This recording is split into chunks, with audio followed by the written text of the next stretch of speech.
let's go straight to Martin's paper, The Times, and the headline that we can see, which is concerning Owen Farrell in talks to join Racing 92.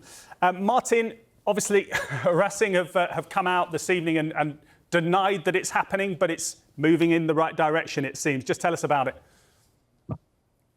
Yeah, so Racing have denied that a deal has been done, but I think it's fairly clear that actually the talks are at a fairly advanced stage.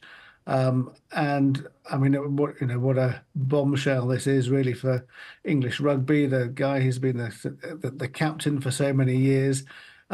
Because I suppose the big issue is once he goes to France, if he goes to France, then that rules him out of playing for England due to the RFU's rules for all the time he's there. So that's a really major thing. This is the guy who's been the sort of fly half, sometimes centre, but he's always been there ever since he sort of burst onto the scene as a 20-year-old. Obviously, he's taking time away from international rugby.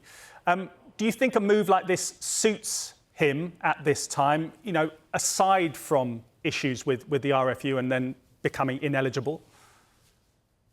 I think so. I mean, the reason he sort of stepped back from international duty was he was unhappy with some of the treatment he'd received on criticism, attacks on social media. So I think he's not somebody who sort of likes the limelight particularly anyway. So I think this will suit him actually very nicely because he can go and get a bigger salary than he's getting at Saracens because they do pay higher in France.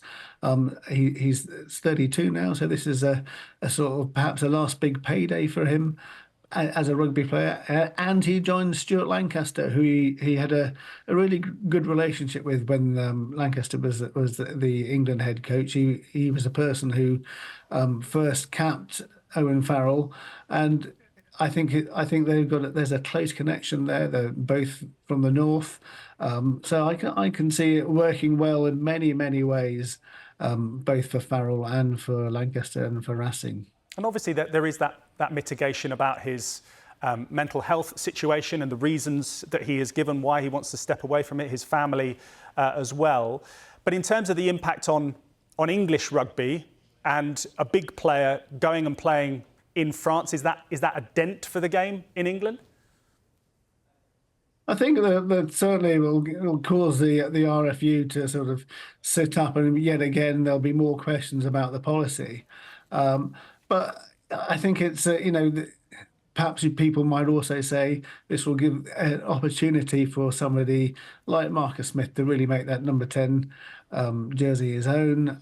And he's still got George Ford. He's still going to be there and thereabouts. But I think it's certainly going to focus people's minds on this whole thing about should we stop people playing from England just for the fact that they crossed the channel. I mean, I've never been a particular fan of that policy, but I can understand why they want to keep the English game strong. But I think this is perhaps the most serious challenge to that for some time.